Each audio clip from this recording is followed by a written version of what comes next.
Saudara-saudari yang terkasih, jumpa lagi dalam Pelita Hati hari ini, Minggu 4 Desember 2022, hari Minggu Advent yang kedua.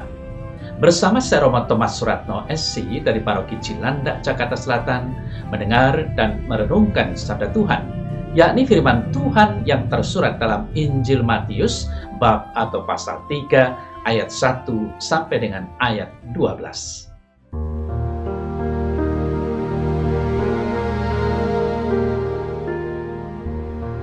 Pada waktu itu tampillah Yohanes Pembaptis di padang gurun Yudea dan memberitakan, "Bertobatlah, sebab kerajaan sorga sudah dekat."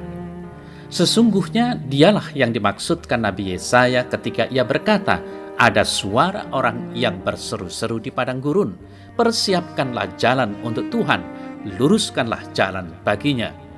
Yohanes memakai jubah bulu onta dan ikat pinggang kulit, dan makanannya belalang dan madu hutan.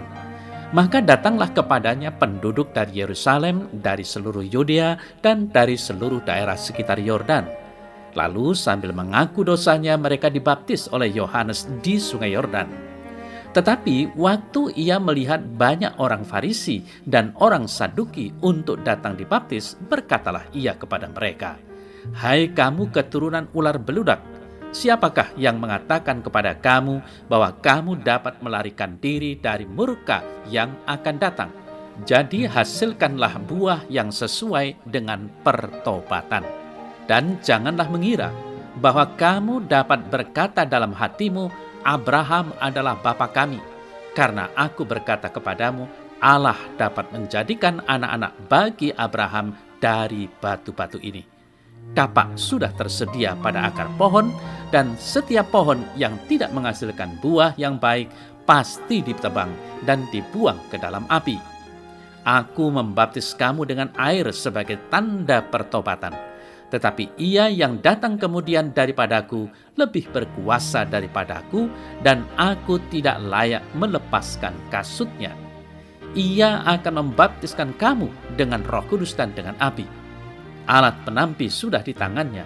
Ia akan membersihkan tempat pengirikannya dan mengumpulkan gandumnya ke dalam lumbung, tetapi debu jerami itu akan dibakarnya dalam api yang tidak terpadamkan."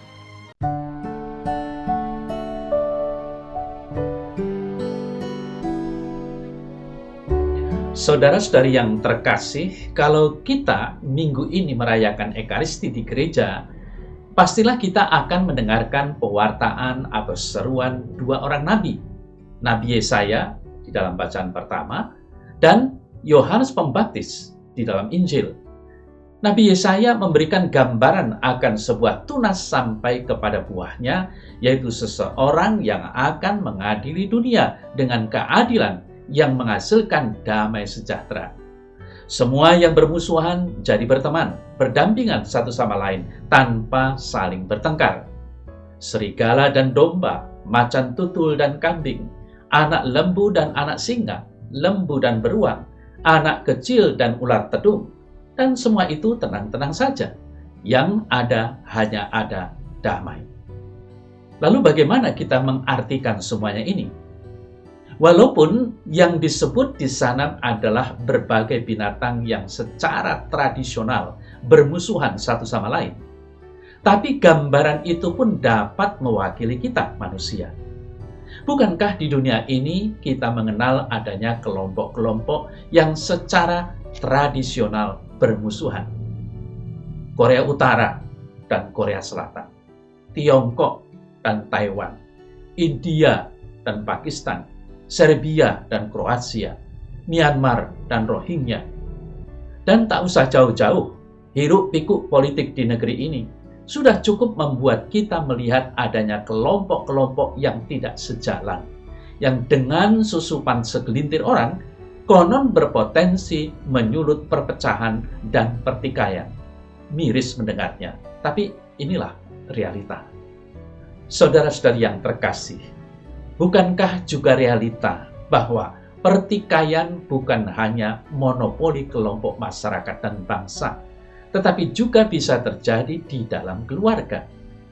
Tetap bisa ada pertentangan ataupun hubungan yang kurang harmonis antara anak dan orang tua, suami dan istri, kakak dan adik, menantu dan mertua.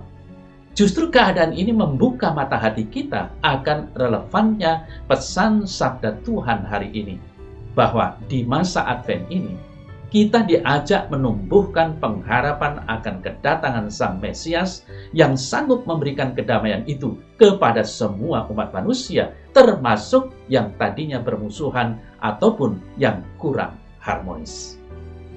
Nah, saudara-saudari yang terkasih, menurut Yohanes Pembaptis, gambaran ideal tentang damai sejahtera di antara umat manusia itu secara nyata hanya dapat dicapai melalui pertobatan. Pertobatan didahului dengan mengenali dosa-dosa kita dan diikuti oleh membalikkan seluruh hati kita ke jalan Tuhan yang kita nantikan itu. Pertobatan itu dimulai, menurut Rasul Paulus, saat kita saling menerima satu sama lain, sama seperti Kristus juga telah menerima kita untuk kemuliaan Allah. Roma 15 ayat 7. Demikianlah, untuk mengusahakan damai itu, kita dapat memulai dengan pertobatan diri kita sendiri dan tidak perlu menunggu pihak lain bertobat lebih dulu. Saudara-saudari yang terkasih, di hari Minggu pekan Advent yang kedua ini, kita diajak untuk merenungkan tentang teladan Yohanes Pembaptis. Salah satu pesannya yang utama adalah agar kita bertobat. Bertobatlah, sebab kerajaan Allah sudah dekat. Sebab pertobatan merupakan persiapan batin yang tiada tergantikan untuk menyambut kedatangan Tuhan. Yohanes Pembaptis sendiri hidup dalam ulah tapa yang tanpa kata telah menyampaikan dengan lantang pertobatannya sendiri untuk menyambut kedatangan Kristus Sang Mesias. Tidak heran ada banyak orang yang mendengarkannya, lalu mau mengakui dosa mereka dan meminta untuk dibaptis. Sungguh, Yohanes Pembaptis adalah seorang tokoh yang istimewa, sebab ia melaksanakan sendiri apa yang diajarkannya. Demikian pula, dunia sekarang ini lebih membutuhkan teladan daripada pengajar. Saudara-saudari yang terkasih, melihat teladan Yohanes Pembaptis, kita didorong tidak hanya untuk bertobat, tetapi juga untuk selanjutnya menjalin kehidupan sehari-hari dalam kerendahan hati dan kejujuran. Kerendahan hati Yohanes Pembaptis nampak juga dalam bagaimana ia memperkenalkan dirinya. Ia tidak mengatakan, "Aku anak Zakaria, seorang imam dari rombongan Abia," untuk menunjukkan bahwa ia berasal dari keluarga terpandang. Tetapi yang dikatakannya adalah, "Akulah suara orang yang berseru-seru di padang gurun, luruskanlah jalan Tuhan." Ya, hanya sebagai suara.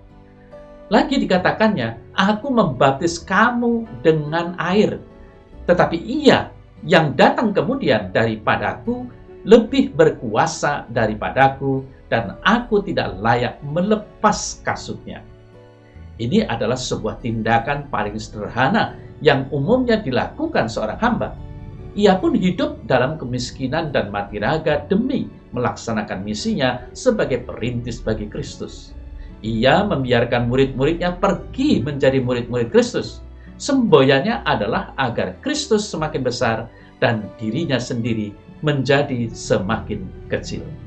Padahal, saudara-saudari yang terkasih, Yohanes Pembaptis sesungguhnya adalah tokoh yang penting.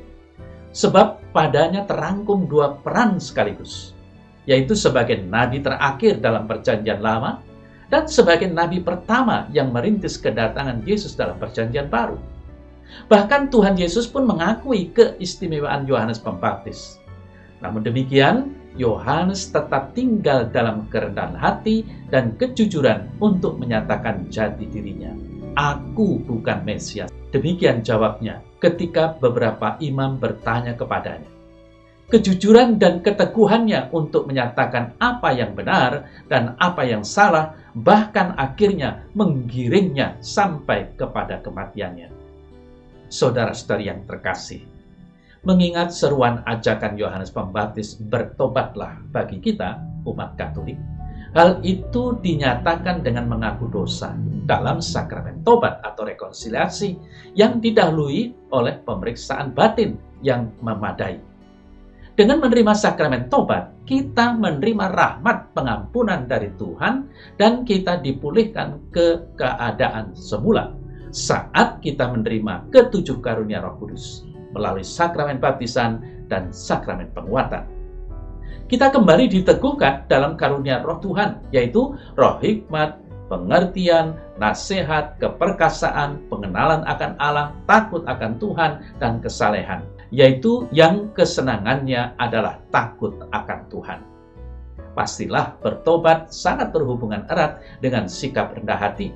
Tanpa kerendahan hati, tentu saja tidak ada pertobatan sejati. Mengapa?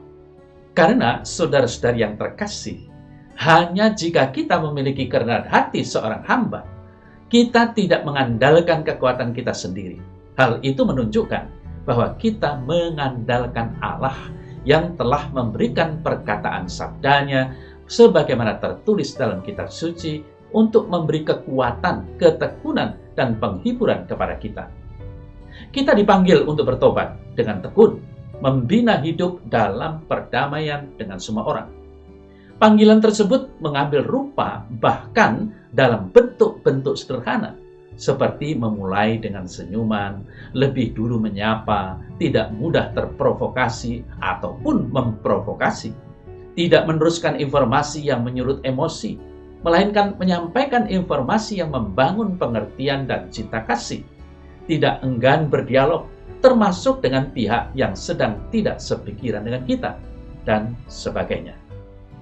Saudara-saudari yang terkasih, mari kita berhenti sejenak untuk merenungkan sabda Tuhan minggu ini yang mengajak kita berdamai dengan Allah, dengan diri sendiri, dan dengan sesama. Kita memperolehnya melalui pertobatan. Mari berdoa, semoga kita diberi rahmat untuk dapat mengenali dosa-dosa dan kelemahan kita, serta kerendahan hati untuk mengakuinya. Dalam nama Bapa dan Putra dan Roh Kudus. Amin. Tuhan, jadikanlah aku pembawa damai. Bila terjadi kebencian, jadikanlah aku pembawa cinta kasih. Bila terjadi penghinaan, jadikanlah aku pembawa pengampunan. Bila terjadi perselisihan, jadikanlah aku pembawa kerukunan.